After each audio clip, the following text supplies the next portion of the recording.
아직 결혼도 하지 않았는데 선 넘는 발언을 하시는 예비 시어머니 때문에 결혼을 고민하고 있습니다. 전세금을 마련하면서 부모님이 2천만 원을 보태주셨어요.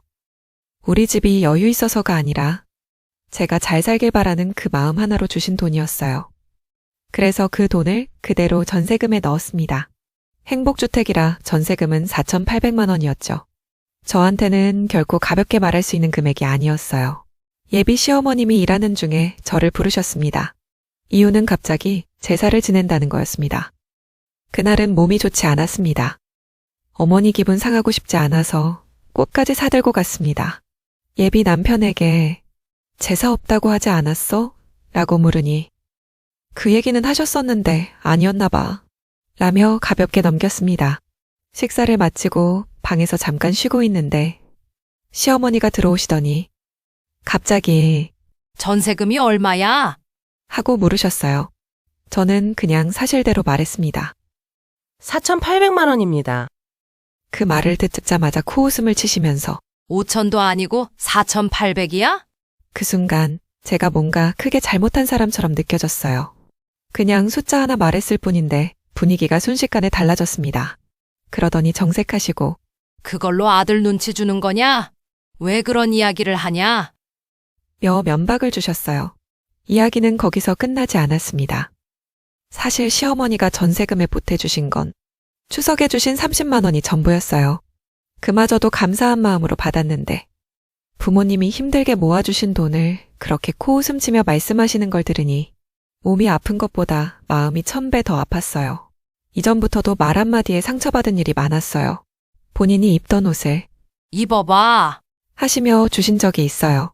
딱 봐도 사이즈가 안 맞았는데 제가 별말 안 하니까 여자가 이것도 안 맞아서 어떻게 하냐? 하셨어요. 또 제 사이즈가 아닌 옷을 선물로 주시고는 나중에 맞지도 않으면서 왜 선물을 받았냐? 며 반품해 오라고 하셨어요. 그 뒤로는 자연스럽게 살 이야기로 이어졌죠. 저는 정상 체중인데 특별히 마른 편도 살찐 편도 아닌데도 그 이야기가 계속 나왔어요. 처음 뵙는 작은 아버지 앞에서 웃으시며 김민경 닮았죠? 개그우먼. 이라고까지 하셨어요. 웃으면서 하신 말이지만 저는 웃을 수가 없었어요. 그날 집에 와서 참다가 울었습니다. 그런데 그 뒤로 전화가 왔어요. 니네가 생각이 있느냐? 어떻게 나한테 이렇게 쪽을 주냐? 집에서 나올 때 음식을 챙겨주셨는데 그걸 안 가지고 나왔다고 집안 어른들 사이에서 말이 됐던 모양이에요. 그 일로 무슨 일 있는 거 아니냐고 어버이날도 안 챙긴 게 다 그 때문 아니냐고 하셨어요. 그날 결국 예비 신랑과 시어머니 사이에서 목소리가 높아졌고 우리는 명절도 어버이날도 더 이상 가지도 챙기지도 말자고 이야기를 했습니다. 애매하게 참고 넘기는 것보다 차라리 선을 긋는 게 낫겠다는 생각과 그래도 이게 맞나 싶은 마음이 함께 들었어요. 그때까지만 해도 저는 그래도 결혼하면 나아지겠지. 라고 스스로를 달래고 있었어요. 근데 이제는 그 말도 믿어지지가 않아요. 어느 날은 시어머니가 먹으라고 음식을 싸주셨습니다. 집에 와서 먹다가 8번이나 토하고 결국 응급실에 갔습니다. 알고 보니 음식에 곰팡이가 슬어 있었고 유통기한이 한참 지난 재료였어요. 그 사실을 말씀드렸지만 사과 한마디 없었습니다. 시어머니 생일날이었습니다. 아침 일찍 시어머니에게서 전화가 왔어요. 2시간 동안 예비 신랑에게 욕을 퍼붓고 계셨습니다. 그날 아침 저는 자전거를 타고 출근하다 사고가 나서 응급실에 있었어요. 그 이야기를 전했는데도 돌아온 말은 전화 한 통할 정신도 없었냐? 였습니다. 결국 아픈 몸을 이끌고 찾아뵈었어요. 저를 보시더니 아까 전화 통화하는 거 들었냐? 고 물으셨어요.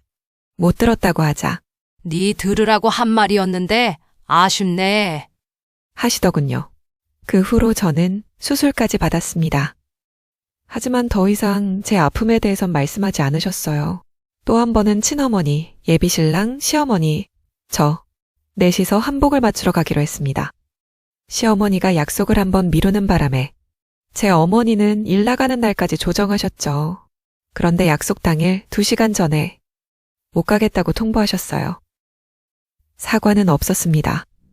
처음 뵙던 날부터 결혼은 여자 쪽이 죄인이라는 말을 하셨어요.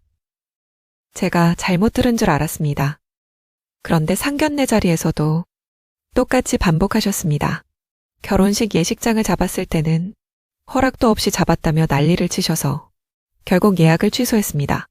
그 후로는 바쁘다는 이유로 결혼 날짜 이야기도 계속 미뤄졌어요. 드레스를 고르고 나서도 바꾸라고 하셨습니다. 결혼 준비하면서 시어머니 쪽에서 받은 도움은 사실상 거의 없었습니다.